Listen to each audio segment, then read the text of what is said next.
I'm surprisingly a little bit higher on, but also I have at 27, so we're not taking a huge difference here. And it's Zach Gallen, who was inside the top, let's call it 12 for a lot of people coming into this year, inside of some people's top tens. So why the drop for Gallen? Is it also just like Justin Steele, just kind of like the rising tide around him? Yeah, he's weird. Zach Gallen, I'm a Gallen gal. Y'all know this. I have been for ages when he first came up. And it's not like I don't want to touch a Zach Gallen. I just think with so many pitchers showcasing incredible skill sets, I'm trying to steer myself clear of pitchers who give or have haze around them Mhm. about what they do and how they get their success as much as I possibly can. Is why I had initially Blake Snell lower. But the ceiling for him is so high, so I kept him up high. While Zach Gallen, well, Gallen doesn't always do the same thing with his fastball, and it really bothers me.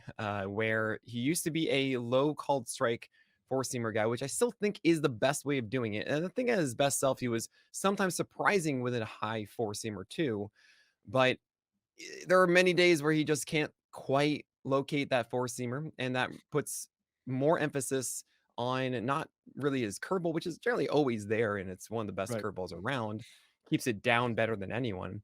It's his changeup. The changeup sometimes is great and cooking, and sometimes it's not. And when it's just four seamer curve, it's not enough because the fastball isn't always there, really, right?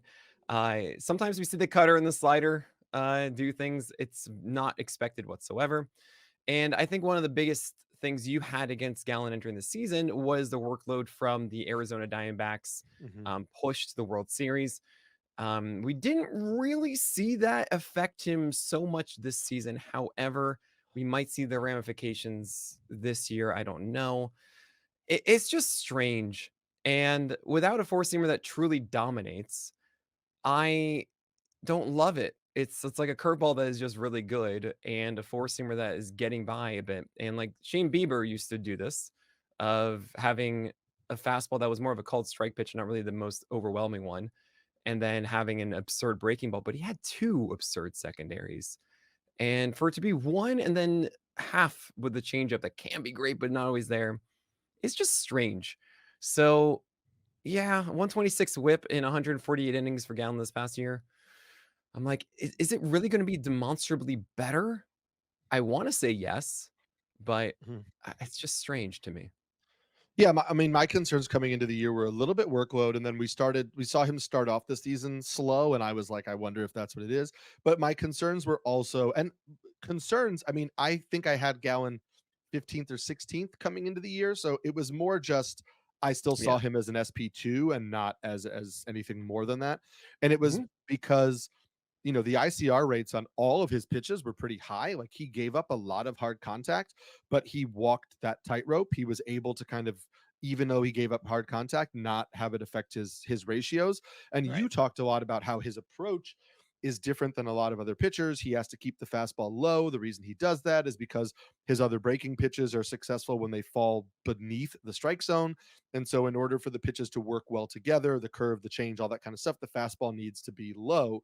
For me, just that Zach Gallen's arsenal as a whole, it kind of needs like everything to go right. Like all of the things play on each other so much Yeah. more than somebody who's just like, this is my slider. You can't hit the slider. Right. And Right. so Right. if the rest of my stuff isn't working, I have this wipeout pitch.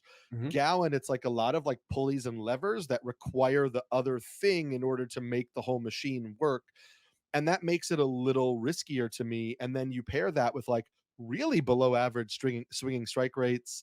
I just it's a profile that makes me a little more nervous.